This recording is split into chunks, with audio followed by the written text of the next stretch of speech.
You're watching Unrendered on IKTV. I'm Tony Regisford, and my guest is Ambassador Elsworth John. You can follow us on Twitter at iConcepts.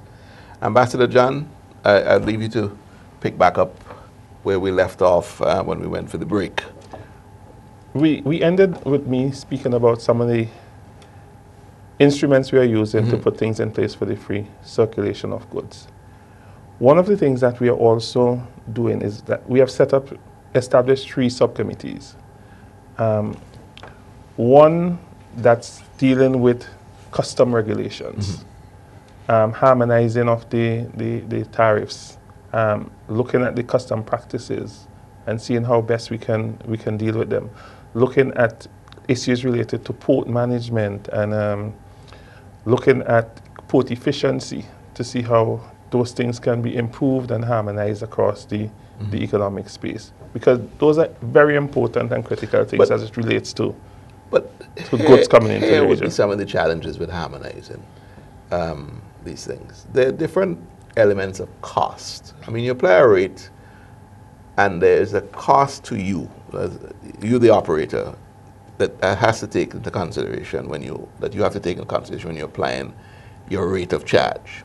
Okay, and so the cost of processing stuff in customs in St. Lucia may be different and significantly different than, say, the cost of processing goods through customs in Grenada. Okay, and then to say, well, all right, one's significantly higher than the other, but you want them to apply the same rate of charge, that would be problematic. You know something that amazed me the other day? We were looking at port efficiency, and I was looking at St. Lucia and St. Vincent and the Grenadines. We have a more concentrated system of using manpower, whereas they use a lot more automated systems in place. Yeah, so they have people, we use people to lift lots of stevedores and so on. Right. They're not doing that. And so to me, automatically I thought, well, boys, we have more staff, we have more people. Over time, it will be less efficient, more costly in St. Vincent and the Grenadines. And then you really doing business report, and St. Vincent is way ahead of St. Lucia in terms of efficiency at the port. But that may just be a question of management. And costs. I mean, they may have the elements in there where it would just be a bad management. And so, as an economic union and an economic space, we have to now start looking at the systems that we have in place across the union and see how the efficiency can be improved. And this is one of the things that is being looked at by the committee, that particular subgroup. Then we have a subgroup that's looking at sanitary and fire sanitary things as it relates to plant security, animal husbandry, and those kind of stuff. You want to have standardization. So we have in standardization. So sanitary things that apply here in St. Vincent apply in St. Lucia, apply in across the OECS. At CARICOM, we have COSQ that coordinates that.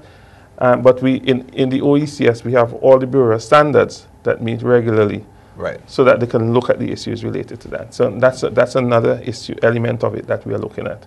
So that we know that once a good come into the economic space and is moving across the economic space, the standards in all of the countries are the same. So it minimizes the risk to the consumers in the ports of moving those goods in the economic space.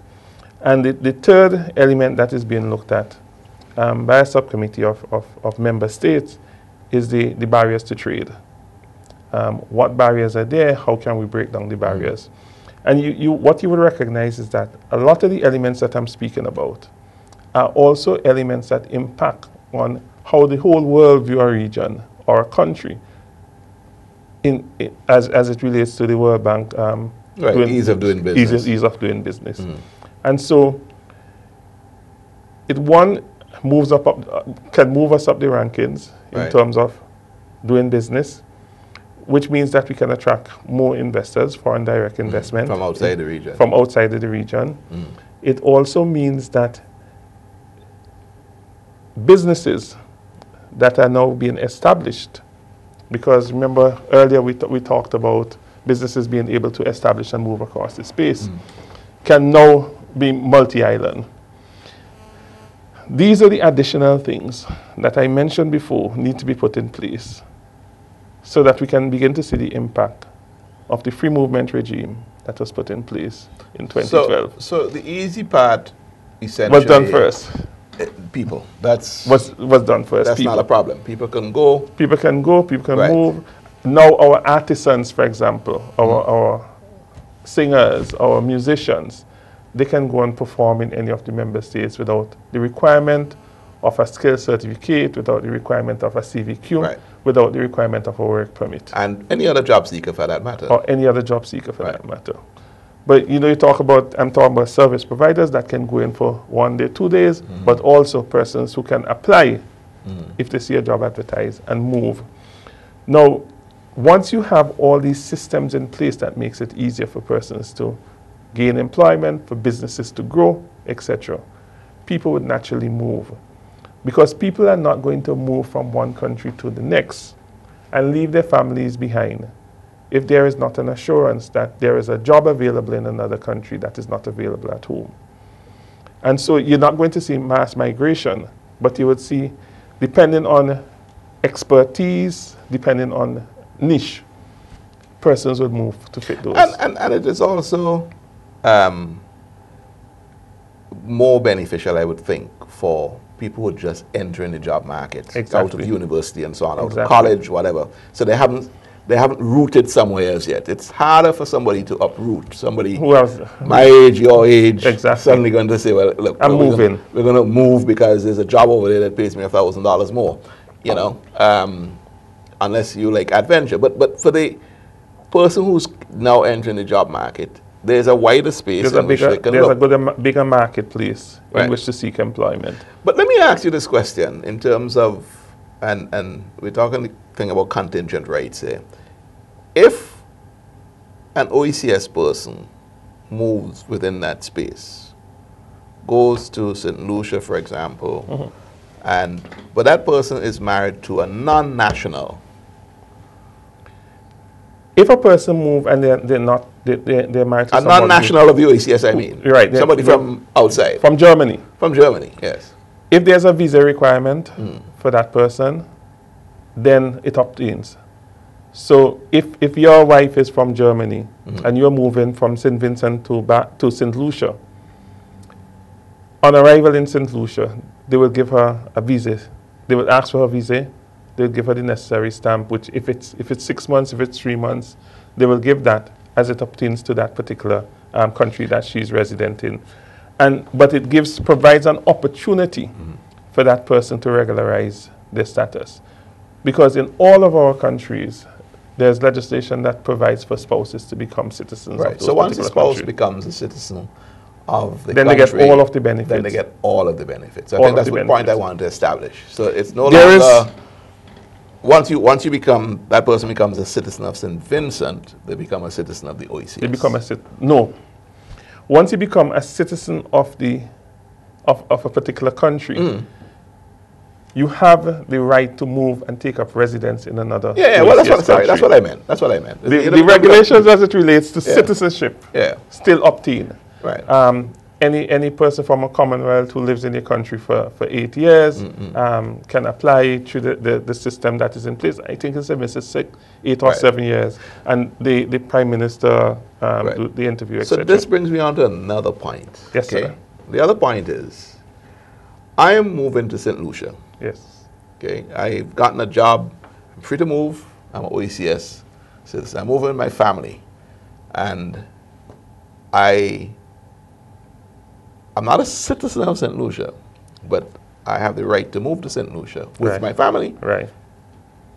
And I want to take advantage of a particular thing that St. Lucia has in place for its citizens, like health, some health benefit, or access to a particular school or something like that.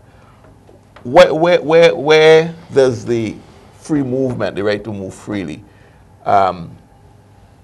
where's the line drawn for me accessing those rights that the citizens of the place are moving to?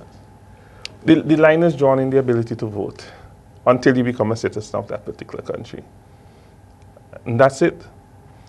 Even as it relates to land ownership, alien land holding, and those kind of things, since I think it's 2002, at a meeting that was held in Anguilla,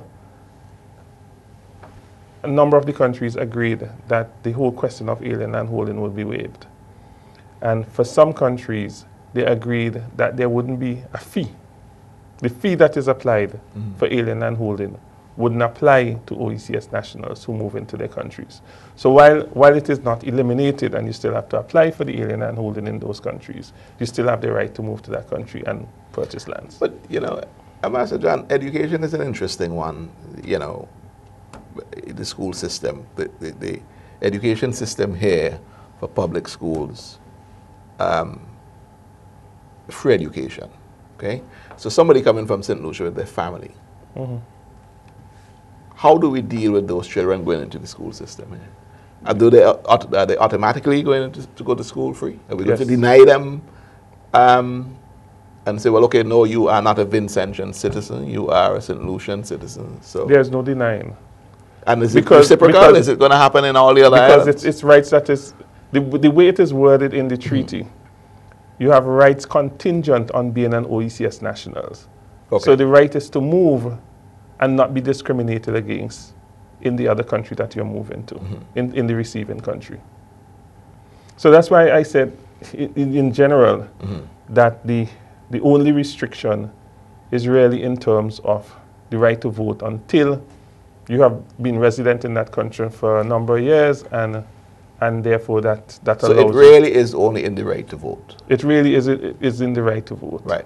So if I guess you see, the thing is, if there was going to be mass migration from one country to the next, I can see a situation developing where persons saying, okay, this is becoming a burden on the social services of the country. But we do not anticipate that there will be this mass migration.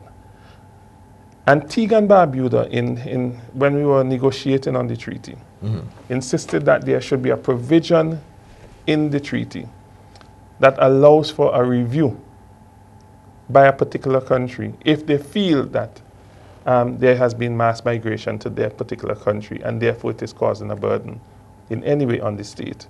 And therefore they can put restrictions on the movement of persons. So that is in the treaty, but we don't anticipate that that would happen. And the reason why Antigua in particular asks for that provision to be put in place is because, I don't know if you know, but almost half of the population in Antigua are from other countries. Are from other countries. There was a time when they actively went out and tried to recruit policemen, and domestics. And Dominica, the same obtained. But suppose you have, I mean, you're talking about the anticipation, but suppose you have an OECS country suddenly booming on some front, maybe finding oil or suddenly is an attraction to migrants from the other OECS countries, then I can see where that may be an issue, because you're going to get mass migration as what you don't anticipate now, and then there is that draw on the social services. You know, if just to use your example, if there's a boom in any particular country, and that means that the rate, the economy of that country is growing at a particular rate, it then means that that country might be able to absorb and in fact might encourage and need to have that influx of labor into that country, which also again makes the economic union such a viable and pliable you're going to get these problems situation where, you know, the citizens, you know, the insular feelings. I mean, you see it happening in the UK now. That is constantly. I mean, it's even an election issue, the whole immigration and the way England is in the European Union, the migration from other countries to the UK, from within the Union.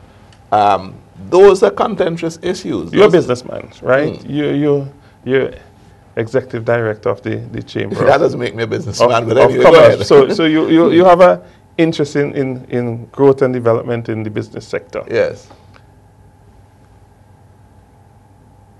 Most of the business people will tell you that economy of scale doesn't allow for their growth to be at the rate that they would like. I can see that. You want a bigger market. You want a bigger market, bigger space bigger to play in. space. But even within your own domestic space, you have a restaurant. Unless and until the tourism boom to an extent that you have a lot of people in the country who would be populating those things, they're going to struggle. Yes. So the idea of having a bigger population is something that I personally feel there are more pros than cons. There are more pros. And you think there are far more pros than cons? Far more pros than cons in having a bigger population size. Right. Well, fair enough. On that note, let's take the second segment out. When we come back, we'll continue the topic. We haven't touched CARICOM as yet, and I really don't know if we're going to get a chance to do that. But when we come back, we'll see how it goes. This is Unrendered on IKTV. My guest is Ambassador Elsworth John. He's ambassador to the OECS and to CARICOM. More when we come back.